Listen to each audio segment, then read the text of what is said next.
Thursday, April 13, 1995. Mrs. Adeola Odutola Mama Bisoye walked to the main house, White House, at her usual time of a few minutes before 5 a.m.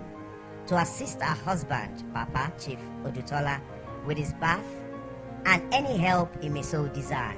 According to her, he was feeling somewhat sad, but otherwise doing well and without distress. He had breakfast but didn't eat much, and afterwards she returned to her apartment. A few hours after Mrs. Adeola Odutola Mama Bisoye had retreated to her apartment about 50 meters from the main house, White House. Unknown to her, an ambulance belonging to Continental Breweries PLC, Brewer 33 Export Lager Beer, had arrived at Onibudo House, Ijebu-Ode. Now, prior to going to Onibudo House with the ambulance, Oyinade Olurin had called some family members whom she felt may challenge her medically about her justification for taking Chief Adeola Odutola out of his residence. She told them that Papa Chief Odutọlá was critically ill and she was on her way to take him to the University College Hospital, UCH, in Ibadan. Inside the ambulance were three women, Oyinade Olurin, Adebisi Bate, and Adesola Adeyemi, and a driver and an assistant. The ambulance was parked between the water fountain and the White House, Papa Chief Odutola's personal residence, out of sight of Mrs. Adeola Odutola Mama Bisoye, who would have raised hell if she had seen Papa leaving for the ambulance. Oyinade Olurin, Adebisi Bate, and Adesola Adeyemi all got down from the ambulance and went straight into Chief Odutola's room. He was sitting down reading newspapers, catching up with the current events as narrated by a staff member who waits on him, Archibald. Oyinade Olurin, Adebisi Bate, and Adesola Adeyemi then told him they had come to take him out for medical test, to which he replied that he was doing fine and didn't need any medical test and wasn't going anywhere. Oyinade Olurin had followed through on her promise on Tuesday, April 11, 1995, when she forcibly took blood samples from him. She had promised to come back on Thursday, when she told Papa Chief Odutọlá that, "I will be back on Thursday." The three women were furious, and Oyinade Olurin, in a frightful and malicious voice, asked the two men she had recently employed for Papa, who helped him with his physiotherapy exercises, and Archibald, a male staff member who waited on Papa, to carry Chief Odutọlá into a wheelchair and then into the waiting ambulance. Since the ambulance could easily be seen from the security post by the main gate, the statement of the security guard who witnessed some of the events by the ambulance corroborated with what the male staff member who waits on Chief Odutọlá, Archibald, had told Mama Bisoye.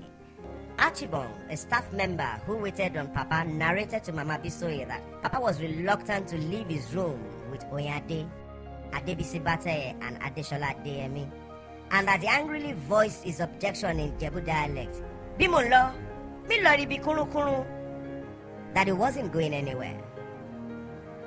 Prior to leaving Onibudo House, Oyinade Olurin, again with a frightful voice, ordered Archibald to lock up his room. As Papa was being forced into the ambulance, he pleaded with Oyinade Olurin for his cap, a request she declined. Papa Chief Odutọlá, a man of habit, never went out of his house without his cap. Now, the last thing on the mind of a man whose health was critical is a request for his cap. A person, bundle of nerves, fearing for his life, who did not want to be identified and who saw the kidnappers, Oyinade Olusola Olurin, Adebisi Adejumoke Bate, and Adesola Adeyemi, did to Chief Adeola Odutola in the ambulance, narrated events in the ambulance to some members of the family. He said that some minutes after the ambulance had been driven out of Onibudo House, the three women, voicing some witchcraft incantations, took turns to hit Chief Odutola's forehead with a wooden club, and then Oyinade Olurin gave him an injection. Not too long after the incident, Chief Adeola Odutola stopped breathing, and there was blood running down his nostrils. His narration, though horrific, wasn't surprising because Oyinade Olurin had a precedent for euthanizing. She euthanized her mother, Grace Ariola Ogulese, in 1997. when she was in the throes of her witchcraft confessions on admission to University College Hospital, UCH Ibadan. It is important that we understand that these two events are completely different and unrelated. In the case of euthanizing her mother, Madam Grace Ogunlesi, it was to save her from embarrassment. But with Chief Adeola Odutola, it was solely because she resented him and wanted his wealth, an act she had been planning for decades.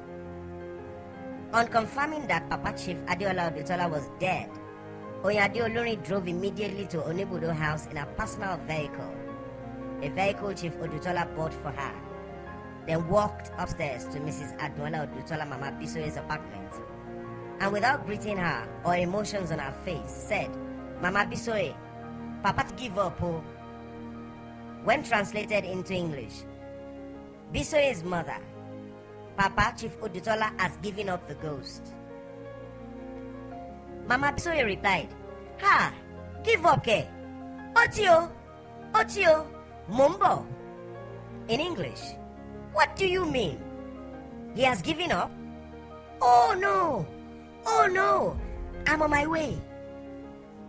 Mama Bisoye narrated that the news was totally gloomy and jaw-dropping, as she couldn't grasp the reality of Oyinade Olurin's words.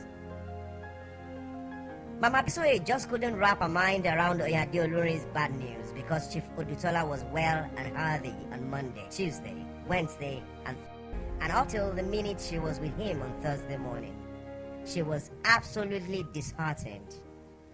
Ajekelano, omokuloni.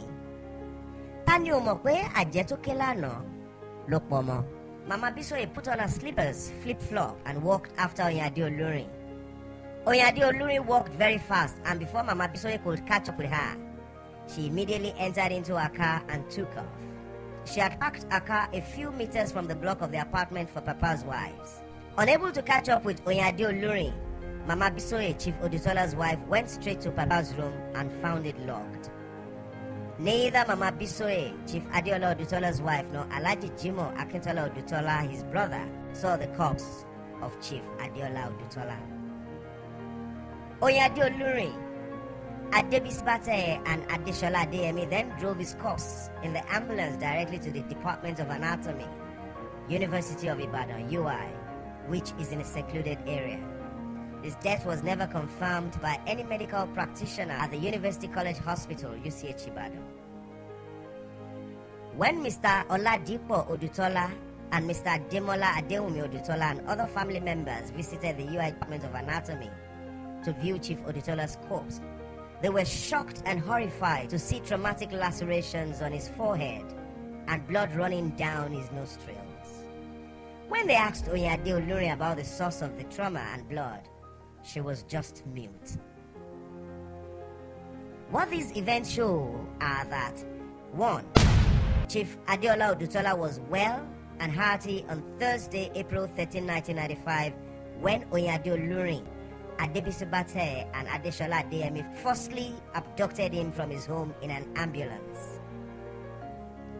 2. Oyinade Olurin, Adebisi Bateye, and Adesola Adeyemi bludgeoned and euthanized Chief Adeola Odutola to his death in an ambulance. 3. Papa Chief Timothy Adeola Odutola was abducted and murdered 3 days after Oyinade Olurin and her party raided his safe, cutting away with documents related to his landed properties, gold jewelries, etc. on April 10, 1995. 4. The primary motive for the murder was money. That becomes very clear in 3 of this exposé. 5. Chief Adeola Odutola's wife, Mrs. Adeola Odutola Mama Bisoye, who had been taking care of him, was at home in her apartment at the time Oyinade Olurin, Adebisi Bateye, and Adesola Adeyemi came to kidnap him. She was not notified that they were taking Papa out of Onibudo house. 6. His wife, Mama Bisoye, would have been aware of any changes in the status of his health and would have sought medical help. Of course, Oyinade Olurin had her evil agenda, and she was determined and prepared to euthanize murder Chief Adeola Odutola. 7. Oyinade Olurin had used any leverage she had, e.g. witchcraft, deception, etc., to ensure that none of Papa's children was anywhere near him when she abducted Papa and murdered him. 8.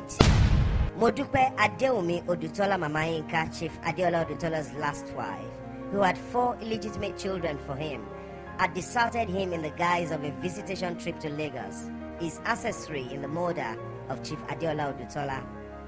It was almost impossible for Oyinade Olurin to successfully carry out the murder without her knowledge and participation. 9.